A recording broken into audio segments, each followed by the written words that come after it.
우리가 지난 시간에 세대주의란 무엇인가를 배웠습니다. 세대주의.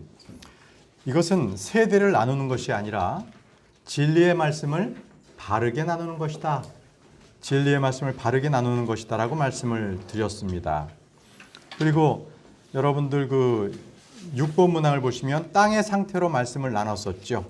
지난 시간에. 그리고 7번 문항에는 언약에 따라서 우리가 나눴습니다. 언약에 따라서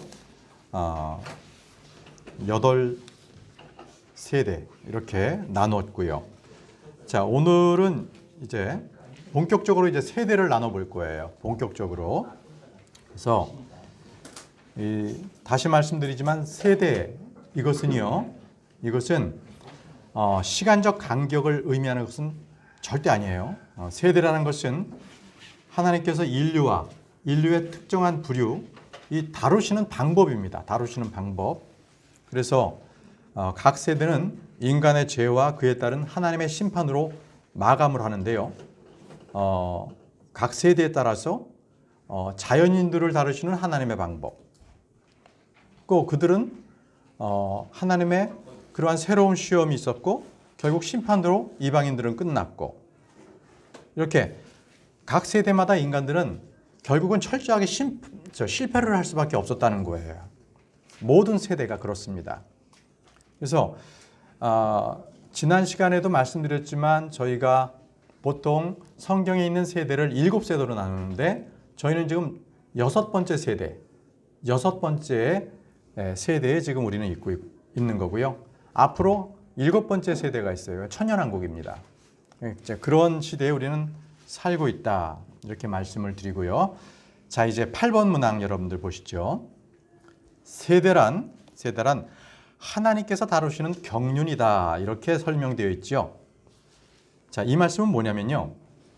온 우주를 창조하신 하나님, 그분께서는 창조하신 목적과 뜻에 따라서 분명하게 이 창조물들을 다스립니다. 자, 그 다스리는 걸 뭐라 하냐면 디스펜세이션, 경륜이라고 얘기합니다. 예, 이 경륜이라는 말은 나누어 주다, 분배하다 이런 뜻이 있어요. 예, 하나님께서 자신의 종들에게 이 나누어 주신 이것은 각 시대마다 다르고요. 또 세대마다도 다릅니다. 자, 경륜 이건 뭔가 헬라어에서는요 오이코니아라고 되어 있습니다. 경영방침이라고 합니다. 영어로는 이제 디스펜세이션 이렇게 되어 있지만 이건 뭐냐면은 이 집주인이 자기 집을 다스리는 경영방침 이거를 경륜이라고 합니다. 그러니까 그 주인이 자기 집을 나는 이렇게 다스릴 거야 이렇게 하는 것을 경륜이라고 표현합니다. 경륜. 좀 우리나라 말에는 좀 와닿지가 쉽지는 않아요. 그렇지만 여러분들께서 앞으로 세대주의 이렇게 설명을 했을 때는 그거는 바로 그러한 경영하는 방침을 말한다. 그럼 이 경영하는 방침은 세대에 따라서 다르게 그 방침을 가지고 있다. 역사마다도 달랐다. 이렇게 기억하시면 됩니다. 이제부터 성경을 찾아서 그 경륜이란 무엇인가 이제 알아보도록 하겠습니다. 자, 오늘은 우리 천용훈 형제님부터 할까요? 여기 교재에 보면 여러분들 읽어야 할 그 성경 말씀이 거기에 다 기록되어 있어요. 8번 문항의 첫 번째가 에베소서 3장 1절에서 2절이죠. 천형제님부터 읽어주시기 바랍니다. 에베소서 3장 1절에서 2절 말씀. 이런 까닭에 너희 이방인들을 위해 예수 그리스도의 갇힌 자 된 나 바울이 말하노니 너희를 위해 내게 주신 하나님의 은혜의 경륜을 너희가 들었느니라. 예, 하나님의 은혜의 경륜이라고 말씀을 하고 계십니다. 그래서 사도 바울은 지금 구약 성도들이나 대언자들에게 맡겨지지 않은 하나님의 은혜의 경륜에 대해서 말하고 있거든요. 자, 하나님의 은혜의 경륜이란 여기서 무엇인가? 자, 그 다음 분께서 에베소서 1장 9절에서 10절 말씀을 읽어주시죠. 에베소서 1장 9절에서 10절 말씀. 친히 자신 속에서 작정하신 자신의 선하신 기쁨에 따라 자신의 뜻의 신비를 우리에게 알려주셨으니 이것은 충만할 때의 경륜 안에서 친히 모든 것, 즉 하늘에 있는 것들과 땅에 있는 것들을 그리스도 안에서 곧 그분 안에서 다 함께 하나로 모으려 하십니다. 예, 잘 읽어주셨습니다. 여기 말씀에 충만한 때의 경륜이라고 나오죠. 충만한 때의 경륜. 이것은 천년왕국 이후의 얘기입니다. 천년왕국 이후에 하늘과 땅에 있는 것들이 그리스도 안에서 하나로 모아집니다. 하나로 모아집니다. 자, 그 다음 분께서 골로새서 1장 25절 말씀을 읽어주시기 바랍니다. 골로새서 1장 25절 말씀. 내가 너희의 사역되었던 것은 너희를 위해 내게 주신 하나님의 경륜에 따라 하나님의 말씀을 성취하려 함이니라. 예, 여기서 하나님의 경륜에 따라라고 있죠. 경륜, 이것은 은혜 복음입니다. 예, 사도 바울이 교회의 사역자가 된 것은 바로 은혜의 복음, 그 말씀을 성취하려 함이라고 말씀하고 있는 것입니다. 자, 다음 분께서 조영재님이시군요. 고린도전서 9장 죄송합니다. 유성이 유성입니다. 고린도전서 9장 17절 말씀 읽어주시기 바랍니다. 내가 자원을 이 일하는 소상을 얻으려니와 내 뜻을 가나야 한다 할지라도 복음의 군대 사역을 내가 맡았노라. 예, 여기서 고린도전서 9장 17절에는 복음의 분배 사역, dispensation of the gospel 이렇게 나오죠. 이거는 좀 어렵게 지금 번역이 되어 있는데 복음의 분배 사역은 다시 말씀드리면 복음의 세대, 복음의 경륜 이렇게 해석하면 정확합니다. 복음의 경륜이다, 복음의 세대다. 그거를 내가 맡았다는 것입니다. 그런데 이제 오늘날 이제 많은 분들이 하나님의 경륜을 무시합니다. 그래서 근본주의자라고 말씀대로 한번 믿어보겠다는 사람들도 이렇게 올바로 말씀을 분별을 못하다 보니까 이렇게 주장들 해요. 창세기부터 요한계시록까지 그 모든 말씀은 하나로 통일이 된다. 그래서 예수 그리스도의 십자가를 사이에 두고서 구약 시대에는 다가올 예수 그리스도의 십자가를 보고 구원받았다. 신약의 전 시대는 갈릴리아 십자가를 돌아보고 구원을 받았다. 이렇게 설명해요. 어떻게 보면 뭔가 그럴싸하게 들리지만 이것은 아주 잘못된 겁니다. 말씀을 제대로 나누질 못하기 때문에 이런 주장이 나오는 거예요. 생각해 보세요. 구약 성도들이 갈보리의 십자가를 기다리고 있었다면 그들이 과연 예수님을 십자가에 못 박을 수 있었을까요? 그들은 대언자를 통해서 예수 그리스도의 십자가에 대해서 분명히 그들은 이해하지를 못했습니다. 분명히 이사야서를 통해서도 분명하게 계시가 되어 있음에도 불구하고 그들은 알지 못했어요. 네, 그래서 죽였습니다. 예수님의 제자들조차도요. 예수님께서 부활하시기 전까지는 그 십자가 사건에 대해서 전혀 이해를 못했습니다. 아니 어떻게 메시아가 죽을 수가 있느냐 이렇게 따지지 않았습니까? 예, 그렇습니다. 유대인들은 오직 구원이 아니라 하늘의 왕국, 이게 유대 땅에 정착되는 것을 그걸 기다리고 있었던 거예요. 예수님이 오시는 것은 왕으로 오셨다 하는 것들. 그러나 하나님의 말씀, 구약 성경에 게시되어 있는 것은 두 가지의 줄기로 되어 있다는 것 여러분들 아시잖아요. 하나는 구원자로 오셨고 또 하나는 심판자로 오신 거예요. 구원자로 오신 것은 초림 때고요. 그리고 심판자는 재림 때입니다. 자, 이걸 구분하지 못했기 때문에 그렇습니다. 그러나 우리는 말씀을 올바르게 구분을 하기 때문에 이 구분에 대해서 성경을 정확하게 우리는 읽을 수가 있고 볼 수가 있는 것입니다. 자, 이제 9번째 문항 넘어가겠습니다. 이제부터는요, 사람을 따라서 진리의 말씀을 나누어 보겠습니다. 그러니까 성경 말씀에 인간을 기준으로 했을 때 그거에 따른 경륜이 어떻게 달라지는가 하는 것을 말씀을 드리겠습니다. 자, 첫 번째입니다. 여러분들 밑줄근 그 가로넣기 해주시기 바랍니다. 무죄의 인간입니다. 첫째는 무죄의 인간. 한마디로 무죄의 세대입니다. 이 세대에는 죄가 없었어요. 언제였습니까? 바로 창세기 2장 7절에 아담이 지음받은 날, 그때부터 에덴에서 추방당하던 그날까지, 그때가 무죄의 인간이었습니다. 아담은 처음 지음받았을 때 그는 죄가 없었습니다. 하나님의 형상으로 지음은 받았지요. 바로 선과 악의 구분이 없었던 세대였습니다. 환경도 그랬고요. 그 내면에는 조금이라도 죄성은 찾아볼 수가 없었습니다. 악한 게 없었어요. 근데 아담과 이브가 에덴 동산에서 살면서 딱 한 가지를 지켰어야 되는데 그것은 동산 중앙에 있는 선과 악을 알게 하는 나무의 실과를 먹지 말라라는 그 말씀이었습니다. 그거 하나만 지키면 됐었어요. 다른 어떤 율법도 주지 않으셨죠. 그렇지만 아담은 선과 악을 알게 하는 나무에서 나는 것을 먹음으로 해서 무죄의 시단은 끝이 나고 말았습니다. 그래서 그들은 자신이 행한 행위에 따라서 그 책임으로 하나님의 심판을 받고 동산으로부터 쫓겨났죠. 이것이 바로 하나님의 명령에 대한 첫 번째 인류의 배교입니다. 인간 죄에 대한 하나님의 첫 심판이었습니다.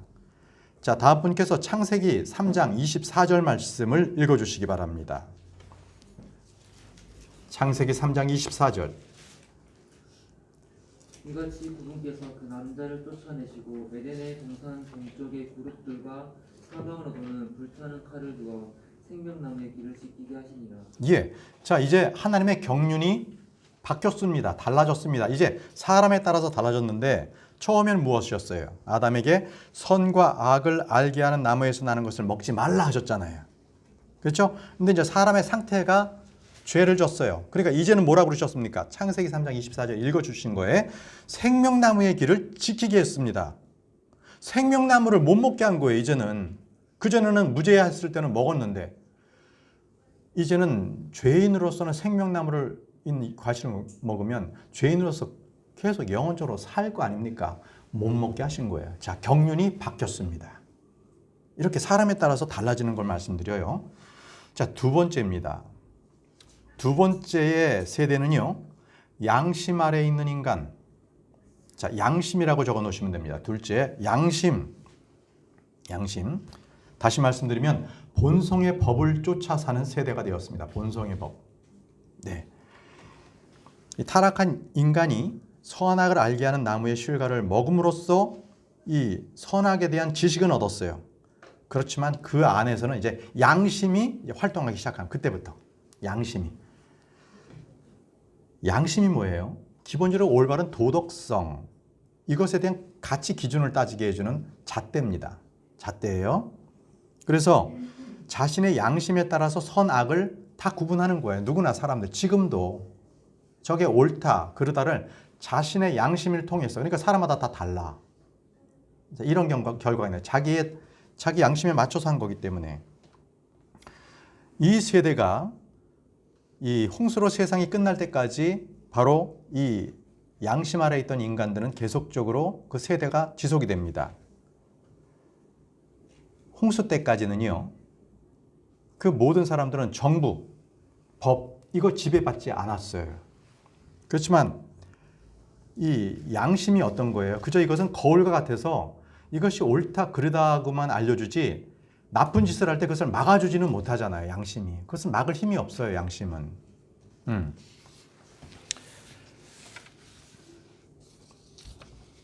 자, 그렇게 됐을 때 인간의 상태는 어떻게 되냐? 양심만 가지고 살아가는 그 세대에서 그 인간은 어떤 인간의 모습이었느냐? 다음 분께서 창세기 6장 5절을 읽어주십시오. 창세기 6장 5절. 하나님께서 사람의 사악함이 땅에서 크고 또 그의 마음에서 생각하는 상상하는 모든 것이 항상 앞에 보이는 것이고. 예, 보십시오. 양심을 얻었죠. 선악을 알게 하는 지식을 얻었지요. 그러나 선하게 사는 사람은 아무도 없었습니다. 결국은 양심은요, 위기의 순간에 무기력함을 보여주고 있는 것입니다. 욕망이 발동할 때 양심은 아무 일도 할 수 없었어요. 보십시오. 에녹이 의를 전파했을 때 다가올 심판에 대해서 경고했지요. 노아 역시도 그 시대의 인간들에게 바로 그랬습니다. 다시 하나님은 인류를 심판할 수밖에 없었던 것입니다. 자, 우리 하나자매가 창세기 7장 21절 말씀을 읽어주십시오. 땅 위에서 움직이던 모든 육체가 죽었으니 곧 나의 짐승과 가축과 짐승과 땅에서 기는 모든 기는 것과 모든 사람이라. 예, 결국 하나님께서는 다시 인류를 심판하실 수밖에 없었던 것입니다. 예. 이 각 세대는요, 기억해 두세요. 모든 세대는 결국은 타락함으로 말미암아 하나님의 심판으로 끝이 나요. 자, 이제 세 번째의 이제 세대로 넘어가는데요. 지상에 대한 권위를 회복하는 그런 인간이 되었습니다. 셋째는 지상입니다. 지상에 대한 권위를 회복합니다. 바로 이 말씀은 노아와 그의 가족들에게 하나님께서 지상에 대한 모든 권위를 주셨다는 것입니다. 세상을 심판하셔서 지상의 모든 악을 제거하시고 이제 새로운 세상을 노아와 그의 아들들에게 복 주시고 그 다음에 약속을 함께 주셨습니다. 하나님께서는 아담에게 주셨던 고난보다 더 막강한 권위를 노아와 그의 아들들에게 주신 것이죠. 우리 다음 분께서 창세기 9장 1절에서 3절 말씀 우리 형제님 읽어주시기 바랍니다. 하나님께서 노아와 그의 아들들에게 복을 주시며 그들에게 이르시되 가산하고 번성하여 땅을 가득 채우라. 너희에 대한 두려움과 너희에 대한 무서움이 땅의 모든 짐승과 공중의 모든 날짐승과 땅 위에서 움직이는 모든 것과 바다의 모든 물고기에게 있으리니 내가 그것들을 너희 손에 넘겨 주었노라. 살아서 움직이는 모든 것이 너희에게 먹을 것이 될 것이요 푸른 채소와 같이 내가 모든 것들을 너희에게 주었노라. 예, 잘 읽어주셨습니다. 만약에 동물들이요 사람을 보고 두려워하지 않는다면 우리는 엄청 공격을 받을 거예요. 그렇지만 모든 동물들은 하나님께서 인간을 두려워하도록 그렇게 만들어 주셨어요. 그래서 이제 동물들은 사람에게 함부로 접근하지 못하는 거죠. 또 그동안은 채소만 먹었는데 이때부터는 고기를 먹게 하셨습니다. 네. 자, 많은 축복과 막강한 권한을 갖게 됐지요. 하지만 인간이 하나님의 뜻에 맞춰서 살아야 함에도 불구하고 다시 인간의 정부가 이제 들어섭니다. 바로 신할 평지에서 거대한 탑을 만들어서 하늘 높이 쌓자, 세계 건설을 이루자, 인간의 자치 정부를 만들어 보자. 이것이 바로 타락한 인간의 모습이었습니다. 이것은 하나님께서 노아와 그의 아들들에게 준 복과는 너무나 거리가 먼 그러한 행동들이었습니다. 결국 인간은 죄에 대하여 물로 세상을 심판하신 하나님에 대해서는 잊어버린 것입니다. 바로 인본주의가 성행하기 시작했어요. 사람이 최고야. 모든 것들의 중심은 사람이야. 이렇게 됐던 것이죠. 어떻게 됐어요? 다시 심판을 받았습니다. 어떻게 심판받았어요? 언어가 하나였던 게 언어가 혼란하게 됐죠. 그죠? 그리고 언어가 혼란하니까 어떻게 되겠어요? 그 사람들은 언어가 같은 사람들끼리 땅 곳곳으로 다 흩어지게 됐던 거죠. 민족이 분열됐다는 것입니다. 자, 나중에 여러분들께서는 하나만 읽어볼까요? 창세기 11장 1절에서 4절 말씀을 그래요. 이거는 읽고 넘어가야 되겠네요. 창세기 11장 1절에서 4절 말씀을 그 다음 분께서 읽어주시기 바랍니다. 동성이 언어가 하나요 말이 하나였더라. 그들이 동쪽에서부터 이동하다가 신할 땅에 있는 평야를 만나 거기 거하니라. 그들이 서로 이르되 자 우리가 벽돌을 만들어 견고히 굽자 하고는 돌 대신 벽돌을 취하고 회반죽 대신 진흙을 취하며 또 이르되 자 우리가 우리를 위하여 도시와 탑을 세우고 탑의 꼭대기를 하늘에까지 닿게 하며 우리가 우리를 위하여 이름을 내고 이로써 온 지면에 널리 흩어짐을 면하자 하더라. 예, 그렇습니다. 이들은 이제 언어가 같았기 때문에 세계 정부를 이제 만들자 하는 것입니다. 바로 우리를 위하여 탑의 꼭대기를 하늘에 닿게끔 하자 이겁니다. 모든 사람들이 흩어짐을 면해보자 이겁니다. 자, 다음 분께서 창세기 11장 5절에서 8절 말씀을 읽어주십시오. 주께서 사람들의 자녀들이 세우는 도시와 탑을 보려고 내려오시니라. 주께서 이르시되 보라 백성이 하나요 또 그들이 다 한 언어를 가지고 있으므로 이 일을 하기 시작하니 이제 그들이 하려고 상상한 어떤 일도 막지 못하리라. 자 우리가 내려가서 거기서 그들의 언어를 혼잡하게 하여 그들이 서로의 말을 알아듣지 못하게 하자 하시고 이처럼 주께서 거기서부터 그들을 온 지면에 널리 흩으셨으므로 그들이 그 도시 세우기를 그쳤더라. 예, 언어의 혼란을 주시니까 그때부터 그들이 도시 세우기를 이제는 그쳤어요. 멈출 수밖에 없었던 거지요. 자, 이제 네 번째로 넘어가겠습니다.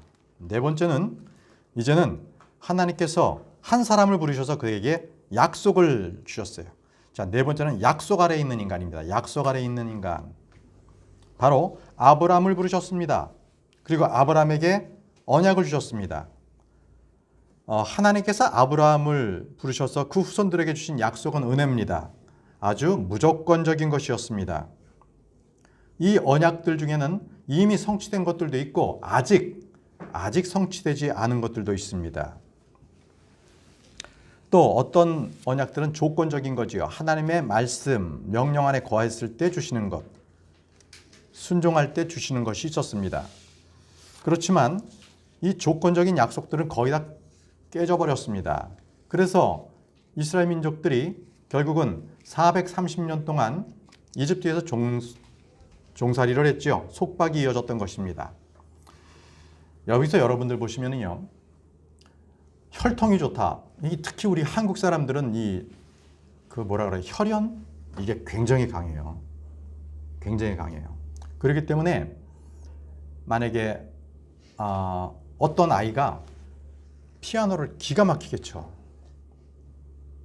그러면은 정말 저 잘한다 하다가 부모님이 뭐 하셨어? 피아노.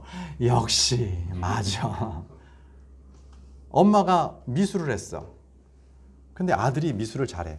봐. 엄마의 피가 흘러. 이러잖아요. 그렇죠? 바로 이게 우리나라에만 있는 거예요. 이 우리나라에만. 예, 그거는 유전되지 않습니다. 믿음도 마찬가지예요. 아브라함의 믿음이 이삭과 야곱에게 전수되지 않습니다. 모태신앙 거짓말입니다. 있을 수가 없는 거예요. 예. 이삭은 선한 사람이었어요. 하지만 아브라함에 비해서는 믿음이 훨씬 뒤떨어졌습니다. 야곱은요, 거의 사기꾼이었잖아요. 장자권도 빼앗고 정말 라반 밑에서 정말 똑같이 당했잖아요. 점점 그는 변해갔지만 말이죠. 요셉은 어떻습니까? 나머지 그 아들들이 요셉을 그거를 어떻게 그냥 죽일까 궁리하다가 결국은 팔아 넘겼잖아요. 바로 이것이 누구예요? 아브라함의 후손들이에요. 바로 이 모습들이라는 것이죠. 그리고 장자 르우벤은 아버지의 침상에도 올라갔고, 유다는 자기 며느리 다말을 창녀인 줄 알고 동침했고요. 이렇게 아브라함, 이삭, 야곱의 이 믿음이 후대에게 잘 전해졌다라는 기록은 찾아볼 수가 없습니다. 믿음은 전수되지 않습니다. 자, 그들이 아무리 몸에 할례를 받고 그리고 하나님께 경배를 들었다 할지라도 결국 그들은 모두 배교의 길을 걷고 만 것입니다. 여러분들, 그나마 이 요셉이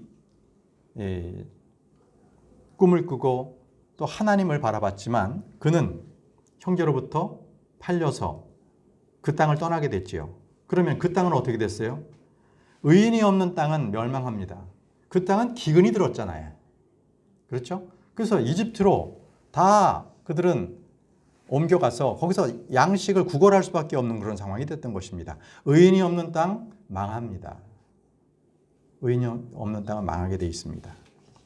그것은 지금 이 시대에도 마찬가지로 동일하게 기도하는 자가 없고 하나님 앞에 의인이 없는 땅은 하나님께서 자연재해로 치시고 기근으로 치시고 역병으로 치시고 여러 방면으로 해서 심판하십니다. 그것은 의인이 없기 때문에 그렇습니다.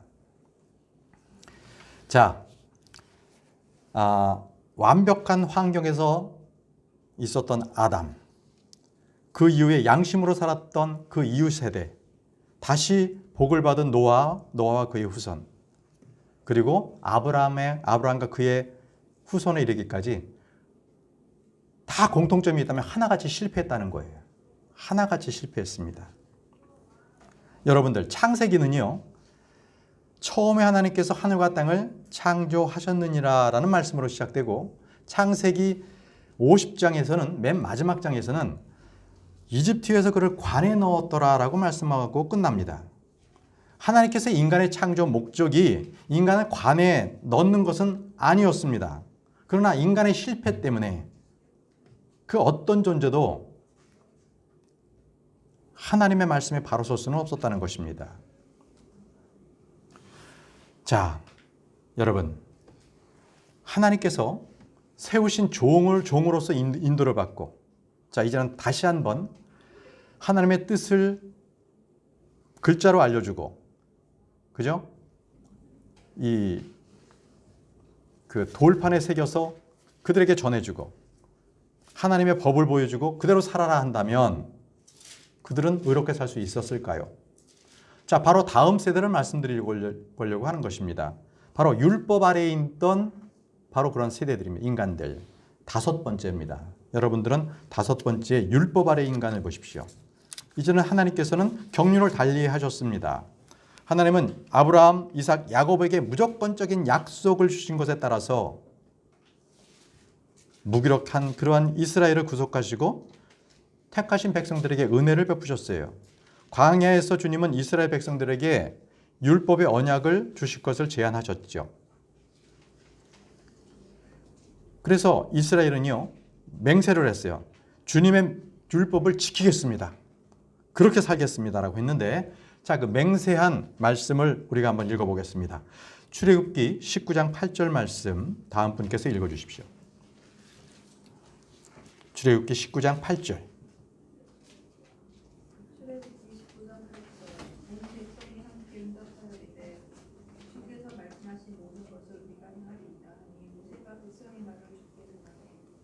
예, 그렇습니다. 주께서 말씀하신 모든 것을 우리가 행하리이다 라고 이렇게 약속을 한 거예요. 자, 다음 분께서 천영재님 순서입니다. 출애굽기 24장 7절 말씀입니다. 출애굽기 24장 7절 말씀. 언약의 책을 가져다가 백성이 듣는 데서 읽음에 그들이 이르되 주께서 말씀하신 모든 것을 우리가 행하고 순종하리이다 하니. 예, 주께서 말씀하신 모든 것을 우리가 행하고 순종하리이다 라고 했습니다. 자, 이스라엘 백성들이 주님 앞에 이렇게 맹세한 것입니다. 그렇지만 이들은 결코 이 맹세를 한 번도 지키지 못했습니다. 광야에서나 약속의 땅에서나 그들은 이 약속을 지키지 못했습니다. 그래서 수차례의 반복적인 경고에도 불구하고 그들은 회개하지 않자 결국은 그 율법 아래에 있던 이스라엘을 하나님께서는 심판하셨어요. 율법의 시대 이전 시대나 마찬가지로 그들은 배교로에서 끝나고 맙니다. 어떻게 해요? 처음에는 북왕국 이스라엘을, 다음에는 남왕국 유다를 그 땅에서 흩으시고 이방인들에게 넘겨주셨죠. 이 하나님께서 남겨주신 약간의 사람들에게는 하나님께서 은혜가 계속되었지만 결국 민족적인 심판은 피할 수가 없었습니다. 그래서 70년의 포로 생활, 느헤미야, 에스라의 지휘 아래서 그들은 다시 돌아와서 율법을 지킬 것을 다시 한번 맹세하죠. 다시 한번 맹세하는데 여기서는 그들이 이제는 맹세뿐만이 아니라 사인을 합니다. 그것을 지킬 것을 아예 그 언약에다가 자기들이 날인을 하는데 느헤미야 9장 38절 말씀을 읽어주시기 바랍니다. 느헤미야 9장 38절 말씀. 우리가 이 모든 것으로 인하여 이제 확실한 언약을 세우고 그것을 기록하며 우리의 통치자들과 대의 사람들과 제사장들이 그 언약에 날인하나이다 하였더라. 예, 그 언약에 날인까지 했어요. 자, 이젠 뭐 그냥 맹세만이 아니라 아예 그냥 거기다가 막 직인 찍겠습니다. 이제 이렇게 한 거죠. 하지만 율법으로 의로워진 사람이 있었을까요? 아무도 없습니다. 예, 그렇습니다. 그래서 주님께서는 율법 시대를 종결했습니다. 종결했는데, 자, 다음 분께서 갈라디아서 3장 10절 말씀 읽어주시죠.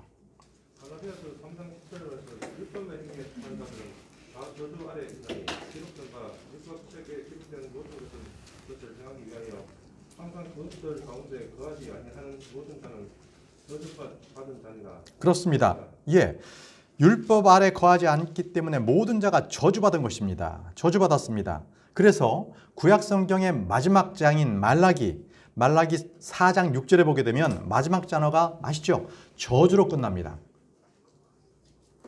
저주. 말라기 4장 6절 말씀에 그가 아버지들의 마음을 자녀들에게서 돌아오게 하며 자녀들의 마음을 그들의 아버지에게로 돌아오게 하여 내가 와서 저주로 그 땅을 치지 아니하게 하리라. 예, 영어로 보게 되면 저주가 맨 끝에 나옵니다. 자, 하나님께서 이제 예수 그리스도를 주심으로 해서 새로운 이제 세대를 맞이하게 됩니다. 주님은 율법 아래에서 여자를 낳게 하셨습니다. 자, 이 말씀은 갈라디아서 4장 4절 말씀에 있습니다. 다음 분께서 읽어주시죠. 갈라디아서 4장 4절입니다.